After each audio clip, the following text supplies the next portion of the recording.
বড় মা, আমি বেঁচে আছি। সুদীপা ওখান থেকে আমাকে এনে তার শরীরের রক্ত দিয়ে বাঁচিয়েছে। সব সত্যি জানার পর নিজের ভুল বুঝতে পারল বড় মা।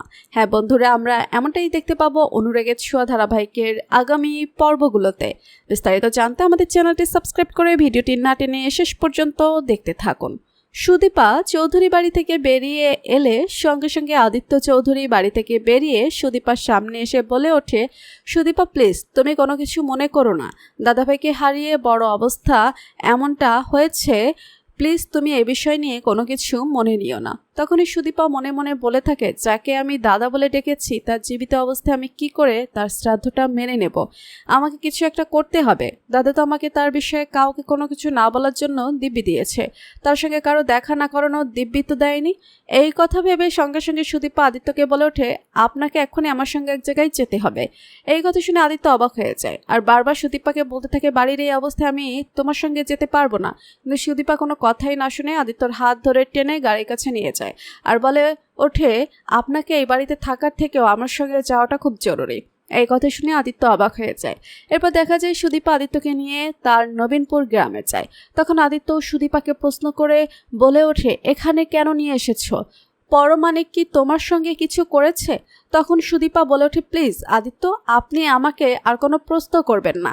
আপনাকে আমি যেখানে নিয়ে যাচ্ছি সেখানে গেলেই আপনি সবটা বুঝতে পারবেন।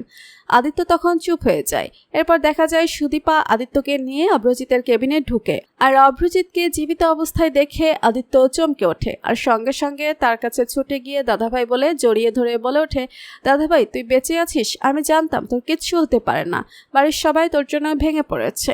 আদিত্যকে হসপিটালে দেখে অভ্রজিৎ সুদীপার দিকে তাকিয়ে বলে ওঠে, সুদীপা তুই তোর এই ভাইয়ের কথা রাখলি না?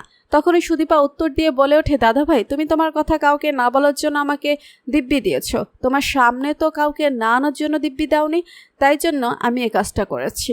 আর তাছাড়া একজন বোন হয়ে আমি কি করে আমার জীবিত দাদার শ্রাদ্ধ দেখব? সুদীপা অভ্রজিতের এই কথাগুলো শুনে আদিত্য অবাক হয়ে যায়। এরপর দেখা যায় আদিত্য তার দাদার সামনে সুদীপার পরিচয় দিয়ে বলে ওঠে, দাদাভাই ও আমার স্ত্রী সুদীপা। এই কথা শুনে অভ্রজিৎ অবাক হয়ে যায়। এরপর অভ্র আদিত্যর মুখে সুদীপার অপমানের কথা শুনে বড় মাকে সকল সত্যি জানিয়ে দেয় এবং সুদীপাই তাকে বাঁচিয়েছে সব বলে। তো বন্ধুরা, তোমরা কি এমনটাই চাও অভ্র যেন বড় মাকে ফোন করে আসল সত্যি জানায়? কমেন্ট করে জানিয়ে দাও তোমাদের মতামত। ভিডিওটি ভালো লাগলে লাইক কমেন্ট শেয়ার করুন। আমাদের চ্যানেলে নতুন হয়ে থাকলে চ্যানেলটি সাবস্ক্রাইব করে রাখুন যেন অনুরাগের ছোঁয়া ধারাবাহিকে যে কোনো নতুন আপডেট সবার আগে পৌঁছে যায় আপনাদের কাছে। ধন্যবাদ সবাইকে।